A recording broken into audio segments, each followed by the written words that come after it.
Okay, welcome to House Education.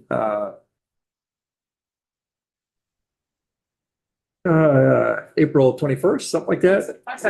All right, great. As we are trying to do each month, it's a chance for us to visit with the state board, kind of get an update as to where they are, find out if they have questions for us. We are a somewhat diminished committee this afternoon, some online, some traveling, some at doctor's appointments, and I'm going to have to leave in a few minutes as well. But in the meantime, we welcome the chair of the State Board of Education to give us a bit of an update. Great, thank you. For the record, Jennifer Deck Samuelson, Chair of the State Board of Ed. First of all, I do want to acknowledge, I think I am the reason why we're meeting today and not next week, because typically State Board of Ed meets on the third Wednesday of the month, and then I, and Tammy, if she's available, meet with you on the fourth Tuesday of the month. What happened this month, because of, the way the dates fell, this is actually the third Wednesday. Like, I messed it up. So anyway, I appreciate the committee's flexibility, because next week would have been hard for me anyway. But good afternoon. Thank you for inviting me in to talk to you. I had sent kind of a brief overview of the State Board of Ed's meeting last Wednesday. We were in person up in Burlington at Edmonds Elementary School, had a fantastic tour of the elementary school and the middle school, learned about the unique programs that they're actually able to have in-house because of economies of scale, which was really cool to see. Had a fantastic lunch. And right now, I would say the State Board of Ed meetings themselves, the monthly meetings, are not terribly meaty because so much of the work that we're doing right now is in committees. So we are getting our monthly updates from the various committees, but I really think that it won't be until September, October, November that we are going to be, really, really getting into the meat of the work that we're doing, which I'm happy to recap for you guys. And I guess the other thing I will throw out, and then if you all have questions, I can unpack all of that. I did testify last Thursday before the House Committee on Commerce and Economic Development about the CTE proposed updates. And that was, I think, a really helpful conversation for them to hear, how things work from the State Board of Ed's perspective. So I will pause there and just entertain any questions that you all might have. Thanks. Could you just remind us what committees are sort of up and running right now? Sure. So right now, we have the Legislative Review Committee that you've been kind enough to come to on a regular basis. The turning of the tables is where we get you to come in and tell the State Board of Ed what's going on, which has been enormously helpful. I really, really think that this has been a really good committee that the board has stood up. So that's one committee. We have a standing committee, which is the 2200s Approvals Committee. So that is the committee that's charged with receiving, in the first instance, schools that are recommended for reapproval by the secretary. Once the agency has conducted its work, it brings those schools before the 2200s Approvals Committee. That is currently chaired by Tom Lovett. And his committee, hears from the agency, hears from the schools, and his committee talks about it, and then he will bring his recommendations, the committee's recommendations, before the full board every month. So that's a standing committee. It will exist in perpetuity, although we are going to have to replace Tom, unfortunately, next year when he terms off the board. We also have the Student Performance Standards Committee, which is really, I guess that too is a standing committee that's set up to take in any standards that arise pursuant to the board's authority in 16 VSA 164-9. So like Common Core is one of those performance standards. We just, at our last meeting, ratified a vote that we had in our March meeting to approve the WIDA standards for English language learners. So that was another standard. The Student Performance Standards Committee looked at that, spoke with the Agency of Education, had some questions, asked for clarification. And once, they were sort of satisfied, they brought their recommendation before the full board. So that is another committee. We also have a couple of committees that have been, I've stood up in response to Act 73.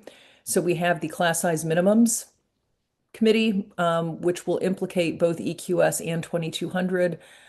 That committee is chaired by Brian Campion, and my understanding is right now he and Sarah Buxton, who's our attorney, are working with the agency. The agency did a phenomenal job of doing a lot of prep work on this issue, as I think you all know, because I think the agency generated a report this past January.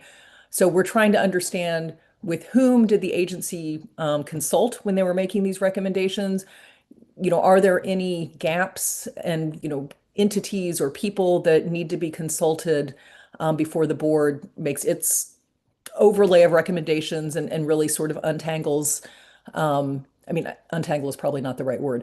The board is looking at the agency's recommendations and then, really doing the board's due diligence because ultimately these will be the board's recommendations. So that committee is currently looking at the universe of information that has been compiled by the agency, and then we'll go from there. We also have. A quick question on that. Sure. Before you move on to the next one, can you, as best you can, sort of, what do you think the next kind of sequence of things will be on that, or when things might start to come to a more public, out of committee to the full board or into some sort of public input stage? Soon. I do know, again, Brian Campion is chairing that committee.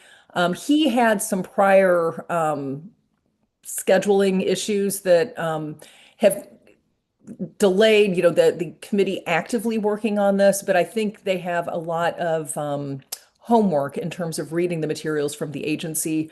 So my sense is that they will be meeting substantively before the board's next monthly meeting, which is on May 20th, I believe. So sometime before May 20th, they'll have committee meetings. And then I think the cadence will be up to the committee, whether they meet twice a month, once a month. But I believe we are under a deadline to have that work done unless it's changed by the legislature. So they will be working on that. Okay. Thank you. Sorry to interrupt your Oh, that's flow. okay. That's one where you're anxiously Yeah. waiting, and so many things hinge on that. Yeah. Right. We also have our Roles and Responsibilities Committee that has also been stood up.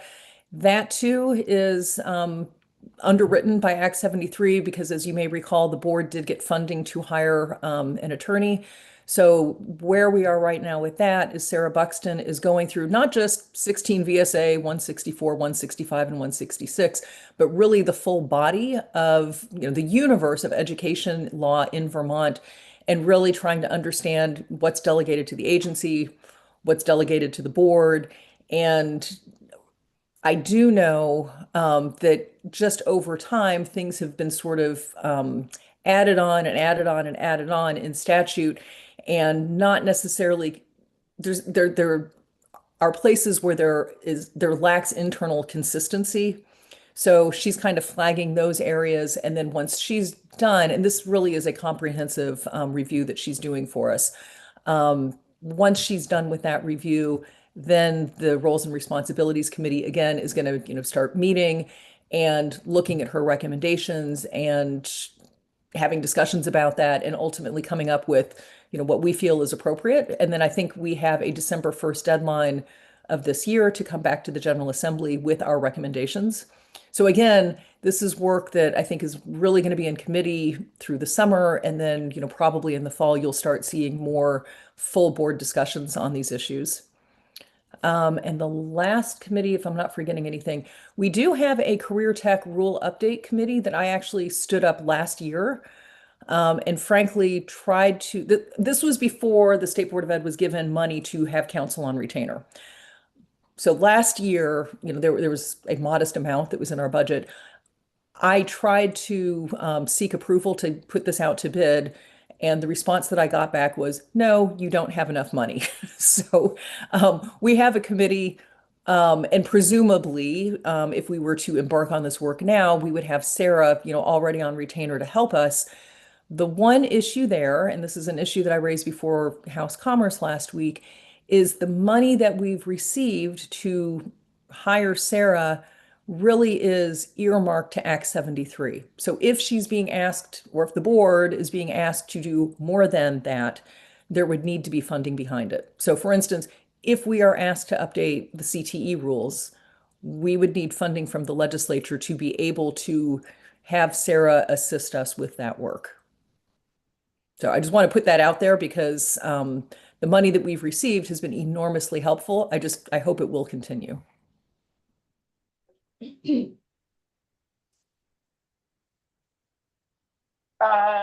Questions from committee members at all? Great, it's great to hear that you were in Burlington and on site. And I know this was also, I think, part of having a little bit more, being a better resource, being able to be back in the field a bit more. Do you have any upcoming field visits? So yeah, and actually, I think we've always had money in our budget to do the Yeah. in-person. So just to, kind of set the framework on this, when I came on the board, it was August of 2020. Right. Everything was remote because it was Yeah. COVID. Yeah. But the lesson from that is, I mean, there are good things about being Yeah. remote. Yeah. There are also bad things about being Yeah. remote. And so I've really tried to strike a balance. It's easier for members of the public to zoom in. And here I am right here today with you guys via Zoom. So there are benefits to being remote, but on the other hand, there's real value in being together. So we try to have a couple of meetings in the spring and a couple of meetings in the fall in person at schools. There's no magic to it. I think it was Tammy who had recommended or suggested Edmonds for this April meeting. We'll be meeting at Lake Region in May to celebrate Caleb Greenwood, who's our senior student member, and he'll be graduating and transitioning off the board. So we try to hold the May meeting where the senior is graduating. And then I also use these meetings as a chance to celebrate other board members who are transitioning off the board. So I know that we'll have one of our fall meetings will be somewhere in St. Johnsbury to celebrate Tom Lovett. And then I'm not sure where we'll do the other one. Always open to ideas. So anyone can always reach out and say, hey, please come visit us. We would love to. Great, thank you. Yeah. I don't think, no questions here. If there anything else for us, appreciate you squeezing it in and we'll be in touch. Great. Thank you so much. Have a good Thank you. afternoon. Thank you.